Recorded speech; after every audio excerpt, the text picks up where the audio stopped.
Making progress, but still a long way to go to get the King Fire in El Dorado County under control. You can see from these live copter 3 pictures just how expansive this area is where they are fighting this fire. Today, CAL FIRE says this fire has grown to 11,570 acres. Containment has decreased to 5%. The number of firefighters battling the flames has doubled from this same time yesterday, meaning that there are more than 1,500 firefighters assigned. And we are just learning there are new evacuation orders in place.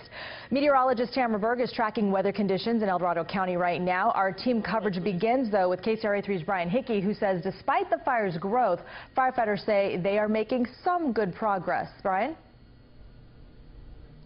Well, they certainly made some good progress overnight, strengthening their containment lines along the south side of the fire. But look at this. This is the concern behind us here. This is the north side of the fire. You're looking at the north side of the American River Canyon, where that fire is literally blowing up. And that is where air tankers right now are trying to paint a line of retardant right down that ridge line to protect the homes that are right at the ridge. In fact, as we come across, you're going to see a white home with a green roof tucked in right on the ridge line there. And there's an air tanker inbound right now that's about to lay some retardant in right behind that home. As you can see, that black plume of smoke that is building up behind it. The ground crews are having a very difficult time making direct access to this fire on that north side, very rough terrain, and that is where the air tankers are coming in and battling that northern flank while crews work on the ground to protect the south side.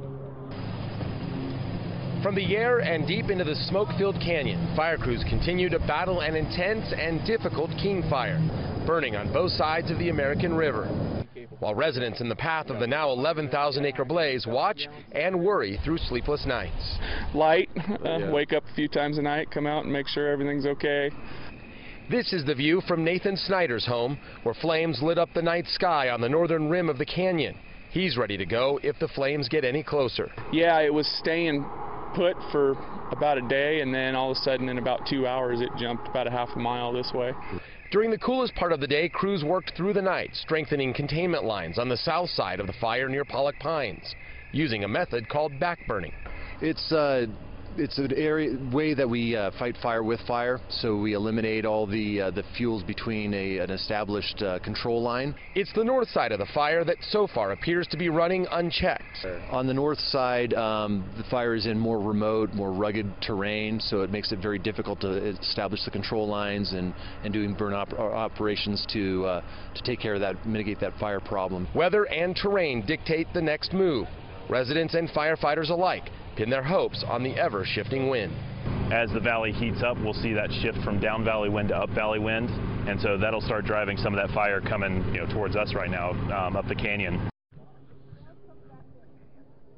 And that shift is underway right now. You are looking down the canyon. We are at the head of the fire, in front of the fire right now, and you can see the canyon here. The left side of your screen is the south side of the fire. That is over near Pollock Pines, and that is near the residence over there. The right side of your screen is the northern side of the American River Canyon, and that is where those homes are speckled out across the hillside there, and that is where the fire is getting up into very difficult terrain for firefighters to access. Not a whole lot of roads out there, and making it very difficult for them to get there, and that, of course, is where they're focusing their efforts now.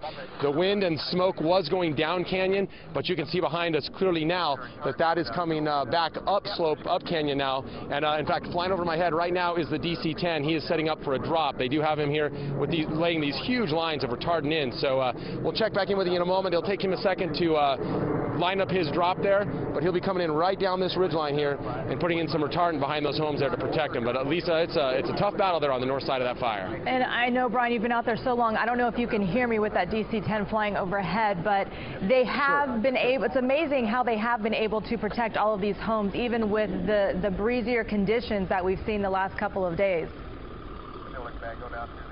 Yeah, absolutely, and they credit a lot of that to the homeowners on this south side of the fire. They live right on the canyon's rim. Fires are driven by two things, terrain and weather. And you look at both of those factors here, and it is extreme. The terrain, extreme. It's very steep, runs the fire right up those hillsides, and then, of course, the wind that is pushing it right along as well. And so that is, you've got two of the worst-case scenarios here. The residents love this area, but at the same time, they've done their part to protect their homes by building that defensible space around those homes, and so fire crews say that they have the space they need to do that work. Now, way off in the distance there, you see the DC-10. Looks like he's perhaps setting up to come in behind this ridge now, this northern side of the fire. And this, of course, is the Goliath of the air fleet here, as this plane can drop sometimes 3-4 times the load of some of the smaller planes. And producer, talk to me if we have time to stay with this. We can get this shot here for you. We will definitely stay with this. As a pretty unusual sight to be able to see this as they are doing it, and you don't see this all that often. Remarkable, their aim, especially when they are trying to focus on such a very specific area, Brian, as you're saying, right over on the other side of that ridge, trying to create even more defensible space between the fire and the backs of those homes. And Lisa, what you're going to see here is out in front of him is a smaller lead plane. That plane, he circles around the area. He finds out where they need to lay that retardant in. He's the one that does the surveillance. He does a couple of practice runs, and then he's the one that ultimately will guide those planes in.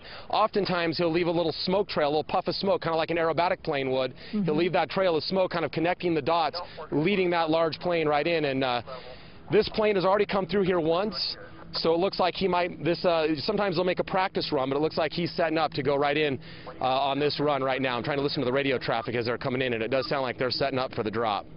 Yeah, it is pretty rare that we get to see this live, and man, they have to be right on target as we continue to watch this DC-10 fly over the scene. And as Brian said, and there was the smoke trail, Lisa. The smoke trail right there, right here is where he's going to drop, starting right now. There you go. That's where the smoke trail started, right on target.